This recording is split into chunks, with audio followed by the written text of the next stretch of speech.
Your Creative Push, episode 289. In order to be raw and vulnerable, that requires deep and profound honesty with yourself.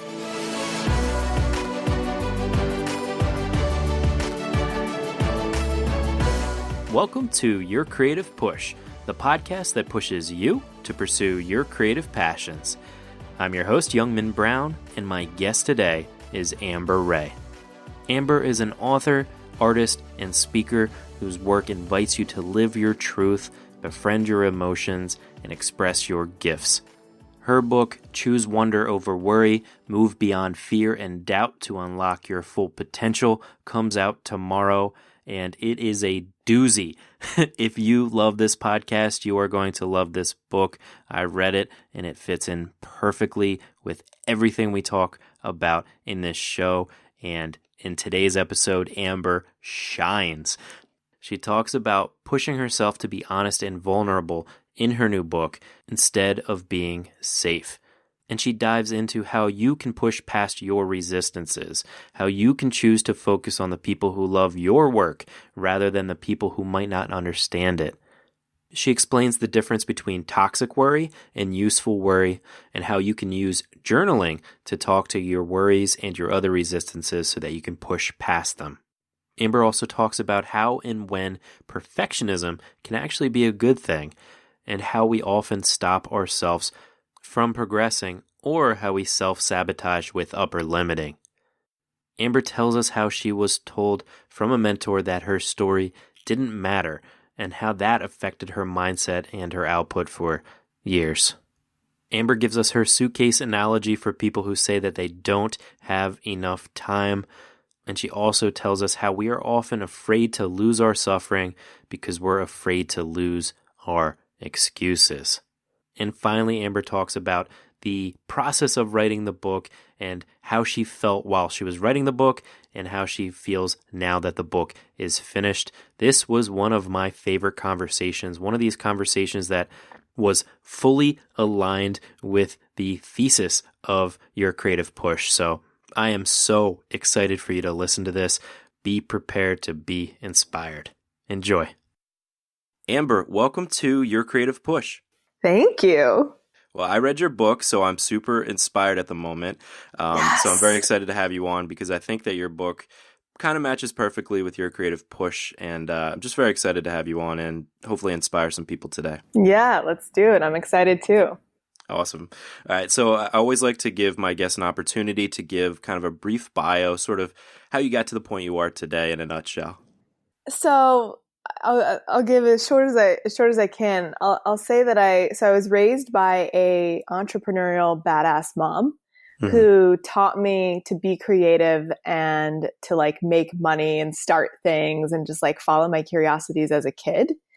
And that led me to like start online magazines and like start a candy business and like leave love notes on cars and write everywhere. So I feel like my childhood was this like curiosity and wonder. And then I ended up losing my father, which then brought about a lot of questions around like identity and who I am and the role of men in my life. And that was right around the time when I was like 12, 13, becoming a teen. So I feel like I went from this curiosity as a kid to this sort of like worry as a young adult where, you know, starting to question myself, whether I'm good enough, wanting to fit in and belong, following the sort of rules of society, quote unquote, to be perfect and to excel. And that sort of took me on this path of, I'd say, ambition, which into college, working with Apple, working in tech startup world, working with some of the biggest brands in the world,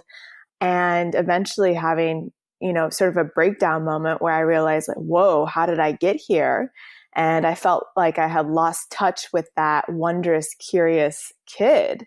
And that, you know, that really opened this self-discovery journey for me where I began to ask myself those big questions in my early 20s. And for the last decade, I've really been on this journey of discovery and exploration and creativity and, you know, looking and examining the stories I was telling myself about myself. And that's really led to the work that I do today. And right from the beginning of the book, in the prologue, you talk about how you wanted to, push past the comfort thing that I think we all want to kind of sleep in, that Yeah. not wanting to make yourself look bad or be vulnerable, but trying to get to your truth instead. How much of a struggle was that then during the process of writing the book? You have that singular goal in mind to be as honest and as raw as possible because that is the way that we connect with other people. But how much of a struggle did that end up being throughout the process of actually writing the book? Woo! It was I feel like I feel like that's been one of my biggest struggles is, and I say this in the book, am I going to write the safe book or am I going to write the true book? And like you said, that vulnerability and that rawness is how I always connect with other people and how I, hold myself, the bar I want to set for myself to show up. And yet it's so challenging to really I was at this workshop with Cheryl Strayed and she got on stage and she said, do you tell your journal the truth? And that I was like, woo! Because I feel like, in order to be raw and vulnerable, that requires deep and profound honesty with yourself. And so it's almost like the process of looking in the mirror and saying, I see you and I accept you is just as difficult as, whoa, and I have full body goosebumps as I say this. I don't know why. Yes. Is just as important as saying, okay, now I can then reveal that to the world. So what I discovered in the writing process is there were a lot of parts of myself that I was still really judging and really, wronging and shaming. And so the writing journey really became about me turning toward these aspects of myself and learning to see myself and hold myself with more compassion. So that was unexpected. I did not see that coming. I was like, oh yeah, this is I've been doing this for a while. Let's just sit down and write. And then I was like, whoa, there's some things to look at. Right. Well, and I say all the time in this podcast, the power of writing things down and being honest and then saying things out loud to yourself that you are ideas that are kind of going through your head that you're maybe afraid of either experiencing or admitting, saying them out loud to yourself and admitting them to yourself first is that big first step of owning it. And it's so hard to do, but when you do, when you are able to do that, you kind of realize that really it's not that bad and you're the one that's judging yourself so bad up in your crazy brain that's just trying to keep you safe and hold you back from danger.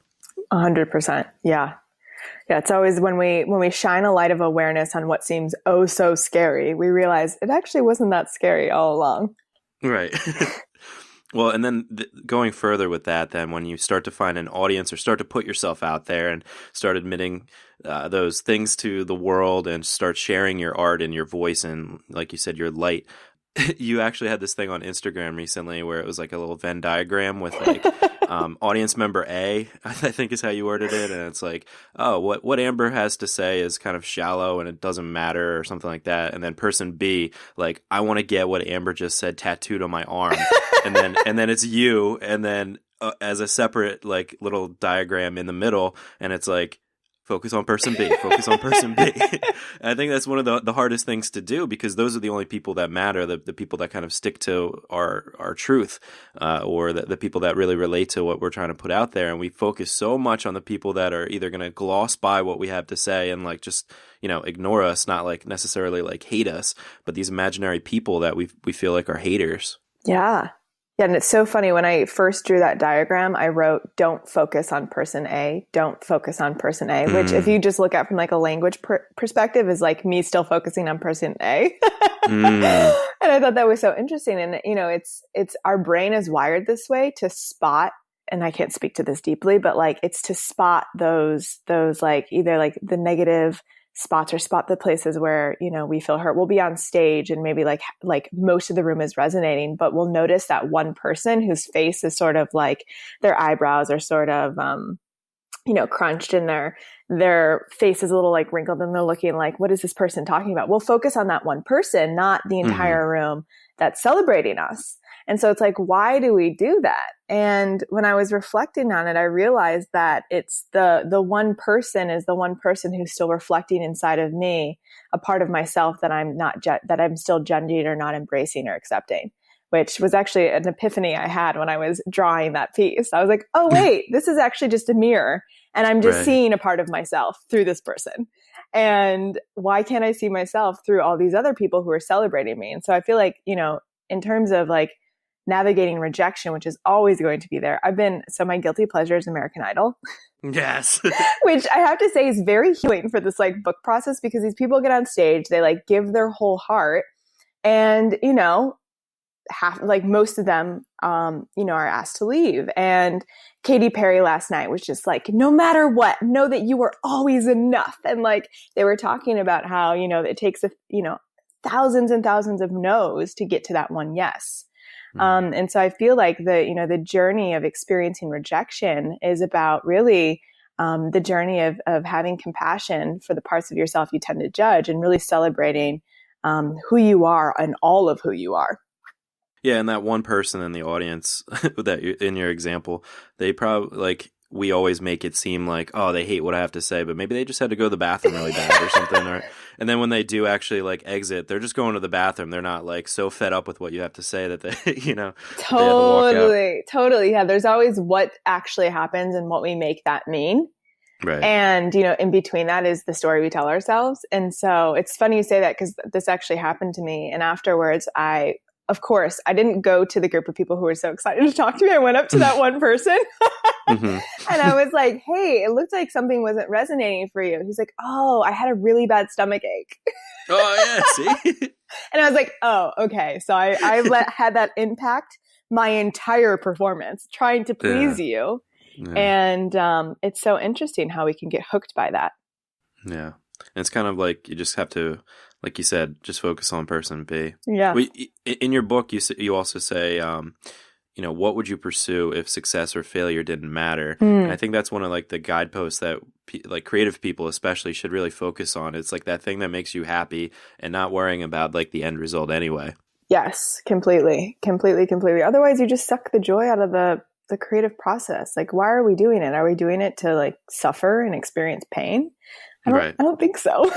Right. And I desperately wanted to ask you this, because this is something that I like to focus on, or the thing that really grinds my gears the most about a creative life, especially when you're a young creative person. And you only briefly mentioned this, a story about a mentor that told you that your story doesn't matter. And I was waiting for the rest of the book for you to touch on that more, because I hate those people. So anyway, I was wondering, could you maybe tell us that story? Yeah. And I feel like this is the story I didn't put in the book that everyone wants. You have no idea how many people were like, wait, what happened? Really? Yeah. And so I think everybody has a similar story, or that one teacher or professor or parent or whatever that kind of held them back, and it affected them for the rest of their lives. Yeah. So years ago, I had a mentor who was this, 10-time New York Times bestselling author and just had everything that I ever dreamed that I thought that I wanted. And when I shared with him some of my early writing for my first book idea, I remember he sent me an email and he's like, do you want feedback in person or through email? And that was the note. And of course I was so nervous to receive this person's feedback. The fact that I had even handed him my and of course my writing style, vulnerable, raw, the fact that I really went there and shared that with him was the hugest leap. And I of course thought this was the beginning of everything. And so when I asked him I was too afraid to meet with him in person, which I sort of regret this. And instead I said, okay, just send me your thoughts through email. And he basically said, no one cares about your story, Amber. Your story doesn't matter unless you're a celebrity or, you've done some unimaginable feat. No one cares about your story. And I was so hurt and burned by that. And I took when he said, no one cares about your story, I made it mean I don't matter and I'm not good enough and my writing's not good enough. And, I just didn't even reply or engage. I became it triggered all of my insecurities about being seen, sharing my story, following, the creative path that I felt was so true for me. And I just basically didn't write for years. 5 years, I started taking myself out of my writing. I kept getting invited to like give these talks, and I couldn't give them because I couldn't write a talk that was impersonal. And I kept thinking that my work was supposed to be impersonal and that like I needed to not be in it. And I can look back now and like, and see, because I was like, I don't know, 24 or 25 at this time. I can see that he may have, what he may have been trying to say, which was like, you're 24 years old, get some more life experiences before you like, or I think he was trying to be helpful, but because I didn't get curious, because I shut down and didn't ask questions, I, took on this story and like truly believe that like I could never follow my dream of writing because it didn't matter. And what's interesting is that, I now, when I think about feedback, I always like to think about where the feedback is coming from, because feedback is always a reflection of someone else's worldview and not necessarily you. So him telling me your story doesn't matter actually had nothing to do with me. And it just had to do with the fact of what kind of writer he was. And he's never told a vulnerable story in his life. Like he's the most like direct, straight to the point. Here's the idea. Here are the facts. Like, let me just like get to it. He's not a storyteller. Right. And so I was seeing my style through him. And yeah, that really put a wedge in my dreams for some time. For sure. But, at the same time, it also, I feel like it helped me really build resilience and also helped me understand what was my unique style, because I didn't know my style and I didn't know that was my voice. So if I would have known like, oh, well, this is my style and it just doesn't fit, then I would have maybe not taken it so personally. But then over the years, I was drawn to the Cheryl Strays and the Elizabeth Gilberts. And anytime someone really opened up and revealed themselves, I was like, ooh, yes. And so I started really like capturing, I called it a clue journal, like writing down the elements of writing that spoke to me. And of course, I wrote down all the elements of how I wrote. And so it's like whatever we see in someone else is what we see in us. And so that like eventually gave me the confidence to begin to write that way and to lean back into that. And the book, I feel like why, to get back to your first question, one of your first questions, why the book was so hard for me is because in the back of my head, I was still telling myself that my story didn't matter. Right. Which I think is something that all artists, all creative people do, is saying like, well, why do I have the authority to do this? Why does this matter? Why would anybody else want to see this? And when somebody, especially somebody that you're asking for advice, kind of puts you down like that, it's inevitable that it's going to hold you back for a long time. And the shitty thing about that is that, like, okay, fine. Like, yes, maybe my story doesn't matter yet. Maybe I'm young. Maybe I don't have enough life experience. Maybe I don't have enough writing experience. But like, you have to keep doing it. You have to keep writing in order to get writing experience, and you have to keep living in order to get living experience. Like, there's never going to be a point in your life where you're like, okay, now I have the authority to write my story. Now I have done enough things that I can start writing. And then you go to start writing and you're like, oh, fuck, I suck at writing now. Yeah. So I think that's, it's so dangerous for mentors or teachers to kind of put down people in such a hard way. Yeah, totally agree. And there was one thing that sort of not like saved me, but there was another person I met, another mentor, and we went on this long walk. And I remember telling him this story, and this was probably a year after. And he said to me, well, he's like, if nothing else, just know that right now you're writing your book because you're living it. And because I hadn't been writing for a while, and that just reminded me that my life experiences are the writing, and how I choose to live my life and how I choose to approach every day. And like, if I choose to do like this bold, crazy thing, like that's something I get to write about. And so I started thinking about like, okay, well, what kind of life do I like want to write about? Mm-hmm. And that ended up being this like really interesting frame it was like, really, what kind of life do I want to be living? But because as a writer, I was able to see it through a writer's lens, then I ended up feeling like I started to write my own story in a more intentional, deliberate, and empowered way than I ever had before. I love that. Yeah. Yeah. And the other thing is, that's such a great story because that mentor is awesome. And he's like, oh, let's go on a walk. That's That's such a better way to like handle somebody. That's a better way to kind of experience life with somebody, or to give somebody advice, or to talk about life than, do you want me to write it down, or do you want to talk in person? Yeah. Like, yeah, totally. so telling. You're like, it's so funny to like look back on this and hear your point of view on it. And I was like, you know what? Because I kept trying to be like, oh, that was my bad. I took it the wrong way, really take responsibility. But I'm also kind of like, from a mentor perspective, he kind of did a shitty job. And it feels good to like own that also. Yeah, for sure. Good. I'm glad. So thank you for that. Thank you for that. You're very welcome. Yes, in your book, you also talk about worry and how there's toxic worry, but also useful worry. So I was wondering if maybe you could kind of expound on that for the listeners. Totally. So, when we think about worry, or when we even think about fear, anxiety, imposter syndrome, perfectionism, whatever these like sort of creative ailments that we deal with, quote unquote ailment, we tend to think, oh, like that's bad. And I want to get rid of that, and I want to make that go away. And, I also say this in the book, it's not the worry or the fear or the doubt or the anxiety that's the problem. It's our relationship to it. And so in the book, I really, emphasize that there's a difference between worry that's toxic and worry that's useful.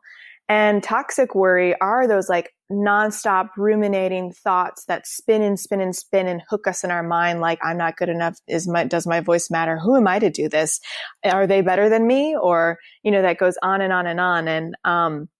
And sort of that's the toxic worry that really paralyzes us and prevents us from taking action and moving forward on that thing that's most important to us. Stephen Pressfield in The War of Art, I'm sure you've talked about this book before. Love this book. It's one of like the reasons I started this podcast, or is one of the reasons I started doing my art again. I started doing my writing again, and one of the reasons why I started this podcast, and the whole resistance. There's no better word than resistance. So that's what I ask, creative people. What are your resistances? Yeah, I love that. And so, resistance is similar to toxic worry, in that I love that what Stephen Pressfield says. He says, in between the life you live and the unlived life within you stands resistance. And resistance, as I see it, is made up of that toxic worry. And so that's what, stifles our dreams. But also noticing that, like, okay, so the toxic worry is these like ruminating, nonstop, anxious thoughts in our mind, what we call the fearful mind, which I think, research shows that about 90% of this worry is actually toxic and just nothing more than fearful looping mind. But then what's useful worry? Well, and why do we have worry? We've evolved as a species to be protected and to be kept safe. And so our biology has, created worry to protect us. And so, if we swipe right on Tinder and someone immediately says like, baby, come over right now, worry's probably going to chime in and say, like, probably don't go to his house. So that's when worry is useful. Useful worry. Or like, you go on a hike and you're standing too close to the edge of a mountain. Or, I like to describe worry sometimes as like love in disguise also, because if you think about, like, I remember this one memory as a kid where I ran down the grass and toward the street, and all of a sudden my mom started screaming, stop. And it was like, I was going to die, because like in her mind, I was getting really close to the street. A car was coming and I could have died. And so worry was that love in disguise trying to protect me. And so worry oftentimes is that part of us just trying to protect and keep us safe. And so anytime we're experiencing worry, the way we can check and see if we're dealing with toxic worry or useful worry is to first ask ourselves, like, is this useful? And then, is there any productive action I can take right now? And if it's not useful and there isn't productive action that we can take, or if it's not going to bring us closer to the thing that we're dying to do, then it's just paralyzing and toxic worry. Right. And not only asking those questions, but you also have this idea, which I love, of journaling, of actually like writing down and having a conversation and a dialogue with your worry. Have you personally done that? Oh, I do this every day. Yeah. This is okay. So how I ended up writing my book, by the way, is I like started talking to all these characters. So the way the book ended up being structured is you meet all these characters of your inner world. And that was because I literally was like, oh, wow, my perfectionism is really intense right now. Let me talk to perfectionism. I'd be like, yo, perfectionism, what's up? What are you trying to tell me? And perfectionism would be like, this is not good enough. And I'd be like, great. The point of this first draft is to make it not good enough. So can you give me some space so I can get messy? And perfectionism was like, okay, girl, I got you. I'm going to go get a manicure. And, and so it started being this like ongoing dialogue where it's like, I all of a sudden am anxious with the thought that like, I'm not ready yet. This isn't good enough. You know, I can't believe, like, whatever the worry is, I can talk to it and have a dialogue. Because again, like when we think of it as this, like, we can think of it as like both an inner child throwing a tantrum, as well as like maybe a parent trying to protect us at the same time. Right. And so when we can, like, we would never like punch a child in the face and be like, get out of here, you're annoying. We would say, or we wouldn't, like, you know, I hear people like, I want to crush my fear. And I'm like, okay, like, are you going to like would you crush a child? Probably not. Mm-hmm. So like, let's talk to the child. Like, let's talk and be like, hey, you know, anxiety that's like nonstop spinning in my mind right now. Like, what's up? Like, what are you trying to tell me? What are you trying to teach me? Or what is it that you want me to know? And there's so much wisdom in having these conversations, because not only do, like, you know, I think Dr. Dan Siegel, he calls it name it to tame it, which when we can name whatever our emotional experience is, we reduce our anxiety by up to 50%. And so not only when we like name and pinpoint what's going on, do we like immediately go from a spinning mind to coming back to the present moment, and we create distance from whatever we're feeling inside of us to something that we can look objectively at. Not only do we do that, but then when we have the dialogue and the conversation, that's when we unearth that wisdom. 100%. Yeah. I like that. Like thinking of it like a child. Like anytime I have like a disagreement or an argument with my wife, it never goes anywhere when I'm trying to prove my point or to like win the argument or like just angry. But like whenever you can get down and like just, you know, have that look and be like that honest conversation where you just like are vulnerable yourself and say why you're feeling this way and blah, blah, blah. It's just like, it's so much easier and it's so much more cathartic too. Exactly. And so it's like, how do we cultivate that sort of relationship with ourselves? The only problem when you tell your perfectionism to go get a manicure, now any real manicure you ever get will never be good enough. That's the thing. Then we would have to have another talk. Yeah, we'll have to have another talk with the perfectionism. And one last thing to say about the perfectionism that because I have actually like, when I started talking and really dialoguing and being in relationship with these inner characters, which by the way, my friend calls multiple personality order, which I just think is so funny. He's like, this sounds like multiple personality, but it actually creates order in your life. Wow. But like perfectionism can be useful in the editing process. So like, while I don't want perfectionism there while I'm writing that, you know, shitty first draft or getting the words on the page, perfectionism can come in and be like, okay, what part of this can be improved? You know, what do you want to edit out? And while like the end goal is never perfect, you know, they bring that very refined, detail-oriented skill set that can actually be really useful. And so knowing when these parts of ourselves can actually, you know, there's like a healthy version. There's always a healthy and an unhealthy version of anything. Right. But you also have to learn to cut the perfectionism back off when it's time to like ship it out and publish it. Otherwise, it will always be in your hands. Exactly. Yes, totally. Well, going along with like these writing exercises ideas, you also had a similar idea that I never really thought about when you get like a creative block or you don't know where to go, like writing a letter from your project's perspective, from this big things perspective, to you on how you should proceed in order to like complete it. Yes. Which is like, I think the smartest thing that you can do for like, one of the hardest things on this podcast to like recommend is how to get past like writer's block or creative block. It's one of the hardest things I think that any creative person can experience, and we all inevitably do experience it, and it can be something that holds us back for like years because we just kind of give up on the thing. So it's like the hardest thing to give advice or like general advice on how to proceed when you do get that kind of creative block. But I think we found the perfect thing here in your book. Yeah. And I think there's two directions in this. Is like, one, talk to the project and say like, hey, creative project, where do you want this to go? Or where do you want to focus right now? Or whatever the questions are for you, just being in dialogue with the project and making it less about like your vision and making it more about the vision of the project unfolding and you being a witness to it, which reminds me of when Michelangelo created David. He said that David emerged through the rock, and all he had to do was like sculpt away, and basically it was like he was talking to this rock until David emerged. And so I feel like when we can take that approach with our creative work, and this is actually what happened with my book. I would talk to my book every day. That was my creative process. Like, I remember reading Ryan Holiday say, you can't write a sentence of your book until you have the complete structure mapped out. Well, I didn't like my structure after I created the proposal. So I threw that to the side and instead just started talking to my book and being like, what story do you want to tell today? Where do you want to go? Wonder, where are you feeling drawn? And it became this like dialogue with the project. And it took me somewhere that I could have never imagined or thought up myself. I could have never dreamed up the structure that the book ended up becoming because I allowed it to emerge. And Julia Cameron, in The Artist's Way, she says, eavesdrop, don't invent, which I feel like is just so similar to this concept where it's you are listening in and eavesdropping on your work versus trying to invent something, mind blowing and earth shattering. You're just in dialogue. You're just eavesdropping. You're just listening. And so when we can turn toward our project and say what wants to be created, I feel like that can take us on a really interesting ride.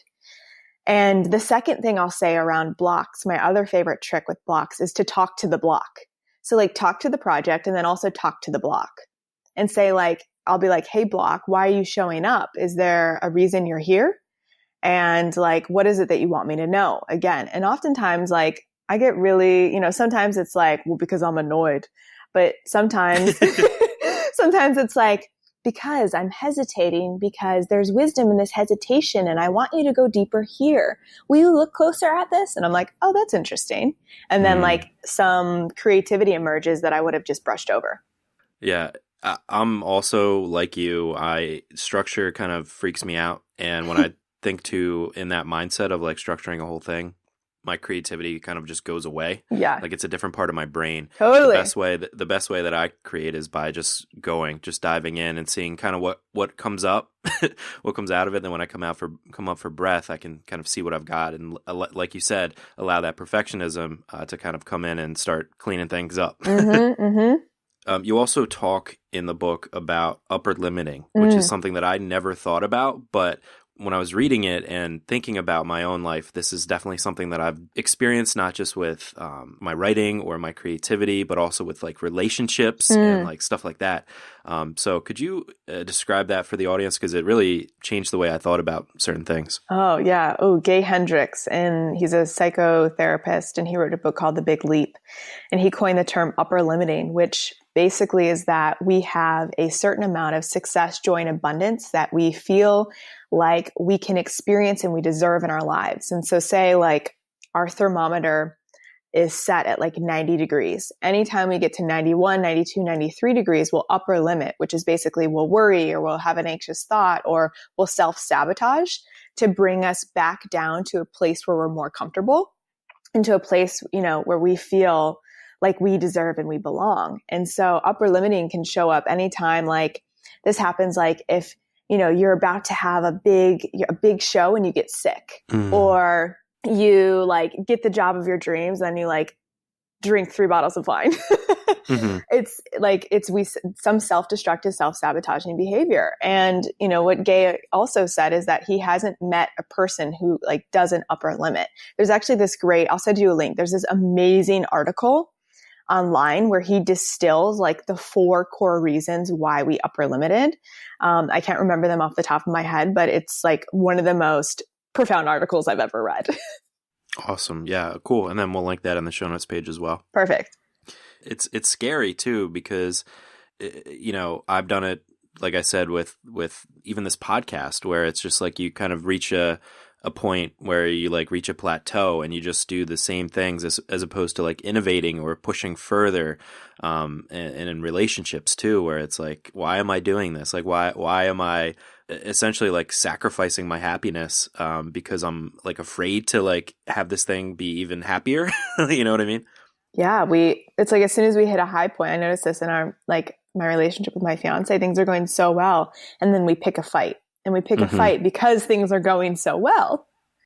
Well, it kind of leads me to my next question, which is, I think this was my favorite quote from the book the fact that more often than not, I notice that we're afraid to lose our suffering because we're afraid to lose our excuses. And that was really profound for me because, in this podcast, we always try to pick apart our resistances, pick apart the things that try to hold us back. But sometimes it's that simple. It's the fact that we like to perhaps have an excuse. We like to, like you said in your prologue, like to not put ourselves out there, to be in that comfort zone. Yeah, I mean, it's so much easier to play it safe, to have an excuse, to not go after it, to not put yourself out there, to not stand at the edge and possibly jump off. It's so much easier. And so when we have excuses, when we suffer, when we hold on to that, we have a reason for why not to do the thing. And so, I thank you for pointing that line out. It's so funny. I opened my book up to that line last night. Nice. Synchronicity. So, yeah. And I remember being like, that's a good one. That's a good one. Pat myself on the back for that one. I like that one. And so, the question always becomes like, what are the excuses you're telling yourself and how do you face them? Because everything starts with facing it. And, I talk about this story in the beginning. My dad ultimately died of, addiction and not facing himself, not facing his excuses. He, he was on this path. He wanted to become, a famous singer, and he had a band called Dreamer and went to Nashville to pursue his dream, leaving my mom and I. And he just had all of these addictions that he never faced, which were excuses because he wasn't, fully facing or owning up to himself and the work that he really wanted to be creating. And that ultimately led to his death. And so, when we don't face these excuses, they can kill us, maybe not immediately, but slowly and over time. And so, the question always becomes, are you going to face yourself? And what are you telling yourself that is actually a lie? Right. And if you don't, one of your other great quotes, don't die with your gifts still inside. It's, I think, one of the greatest fears of all humans is to, or maybe they don't even realize it until they do get to that point where they're getting, older and they look back on their life and realize that, they were too scared to pursue those scary things or, face themselves. So don't die with your gifts still inside. Yeah, that's the top regret of the dying, that they never lived a life true to themselves and they let fear and worry get in the way of them pursuing what actually mattered. Which is it breaks my heart. I know. It kills me. I know. But I mean, that's the point of you writing the book and doing what you do, and the whole point of this podcast. So hopefully we can inspire people to do it. One of the biggest excuses, though, for people is not having enough time. And the last question I wanted to ask you about was, because you had a great example of how to deal with that idea of time, and it's that example of the suitcase. So I was wondering, could you explain that? Yeah. So I think of time. Well, it's funny because I just created, maybe we can show this graphic, but when I hear someone say, I don't have enough time, and when I hear myself saying, I don't have enough time, what I'm actually saying is I don't have clear priorities and I don't know what actually matters. And so when we know that, and when we know we're just making up, again, an excuse, we can say, wait, what actually matters right now? What's most important and what doesn't actually matter and isn't important? And I like to, make literally a list where I take out a sheet of paper, put a line down the center and say really actually fucking matters and kind of doesn't fucking matter. In the long term. And then I go about my list. And usually 90% of the things that I feel worried about tend to be on that not actually mattering list. And why I'm worrying about them is because I shouldn't be doing them. Right. And so that for a bit of context. And then in the book, I talk about how, if we think about our lives as we're going on this trip and, we have the most important trip of our life tomorrow and we're packing our suitcase. And in that suitcase, we're putting our clothes and our computer and all the things. If you're someone like me, I tend to have an extra pile of things that I want to stuff into the suitcase because I think I need it for this, very important trip. And when you think about the suitcase is actually our schedule and the trip is our life. And so when we can think about what can actually fit in that carry-on suitcase and what actually matters, that can help us, focus our energy and time. And I actually just heard another analogy of this lately. I might butcher this, but I'm going to try. But it's the notion of rocks and how if you think about if you have like a bowl and you put in, some big rocks inside, those are the core priorities. And then you fill it with gravel, which is like all the things that come at you every day. And then you fill it with sand, which is, I'm forgetting what sand is, but basically the notion of how like there's always this noise coming at you. I think the sand is actually the noise, but in that are these really important rocks that are the things that are the foundation and the things that matter the most. And so if you've been saying to yourself, I don't have enough time, I would encourage you to sit down and write and reflect on, well, what actually matters and what are your priorities and how are you spending your time? Is it a reflection of what actually matters? Right. Yeah. Once you can get those like thesis statements down, it's easy to see like what you can kind of cut out maybe, or even keeping a schedule and seeing how much time you spend actually doing these things. You might be surprised how much time you waste. But you even touch on this in your book. It's sometimes you have to say no to things that you actually do want. Yeah. And those are the toughest ones to cut out because sometimes they represent like a smaller goal that you might have had, or just something that you really love to do or spend your time doing. And it's saying no to those things that's maybe the most painful, but probably the most important, because then you can really focus in on the things that really do matter, those big rocks. Yeah. Yeah. I went to this, and actually what led me to finally focus on this damn book. This damn love child of mine. But I went to this workshop with Elizabeth Gilbert and Rob Bell, and someone in the room asked her, Liz, how do you do it all? And Liz said, years ago when I was an aspiring writer but wasn't really writing, I was complaining to this wise older woman. And the wise older woman looked at me and said, listen, what are you willing to give up to live the life that you say that you want? And Liz was like, oh yeah, I should probably give up, going to the bars on Sundays and this thing and this thing. And then the wise older woman said, no, what are you willing to give up that you do want to live the life that you say that you want? And that was, a wake up call for her. And that became the wake up call for me, because I realized that I was like sort of starting a podcast and doing these art installations around the world and speaking. I was doing like 17 things all at the same time. Mm-hmm. And while it was like fun and I was curious and it was like, oh, this is yay. But I wasn't really getting the sort of depth that I wanted. And so when I went home, I made 2 lists. And on one side I said, I want this. And then on the other side, I said, I want this even more. Which is sort of similar to the actually fucking matters and doesn't actually fucking matter list. I kind of like that one more. But then, on the left side were all these things that I thought that I wanted. But that ultimately there was only one thing that I wanted more than all the other things, which was this book in bookstores. And so that was the catalyst for me to be like, okay, I was like co-creating a notebook that I was going to kickstart with a friend. Like there were all these projects that were in motion. And one by one, I went and said no to every single one of them and was like, for the next year of my life, or at least for the next 6 months, I am going all in on this book to see what happens. And it was that level of commitment that changed everything. Right. And I told you in our emails that for me, doing something very similar to you, or like similar subject matter, your honesty about like the whole process of writing the book, of having this thing be something that was on your mind for so long, like you said, your love child.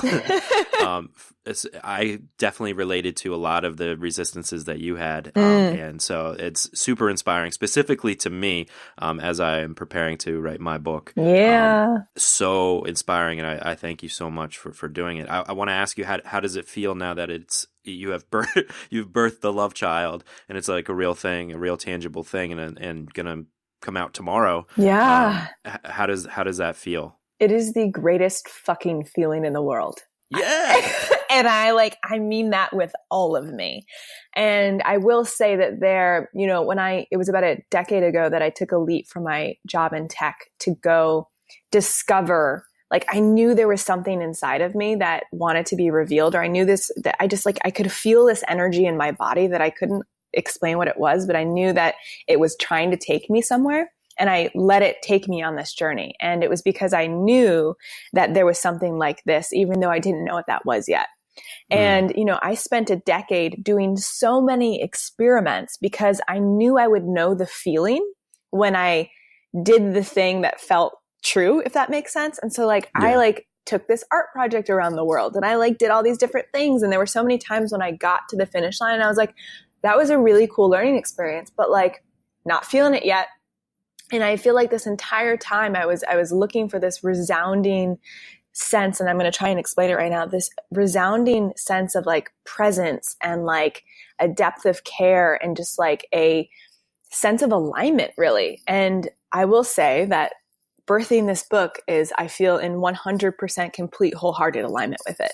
Yay. Yay. Now, just kind of digging in a little bit deeper, at what point did that feeling, like, did that catharsis like happen? Was it like as you started writing the first pages, like the first draft, or was it like when you finished the last word of editing, or was it somewhere in between? You know, I feel like this feeling actually came every time I wrote, and this started when I was a kid. And so it was always the thing for me that like brought me home and had me, it was like I forgot about there being a world, and I was like so immersed in this other world, and it always brought me there, but it was always just like figments or flashes. And then committing fully to the book and going all in. I mean, it was every step of the process that I was like more all in than, you know, anything that I can ever remember participating in my life. Right.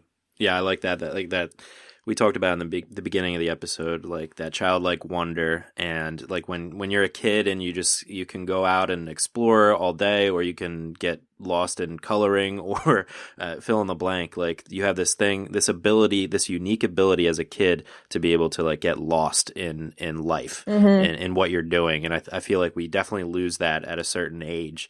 And when you can find that thing that every time you get to it, you do kind of get lost a little bit, or you feel that joy, that is like the only like test you need to do for like what you're supposed to be doing with your life, with your any spare time that you have. Yeah. So congratulations on, you know, finding that first and foremost, but for seeing it through and completing the book. The book is amazing. I recommend it to everybody that's listening right now. Aww. If you listen to this podcast, like you're going to love this book, and you probably need this book.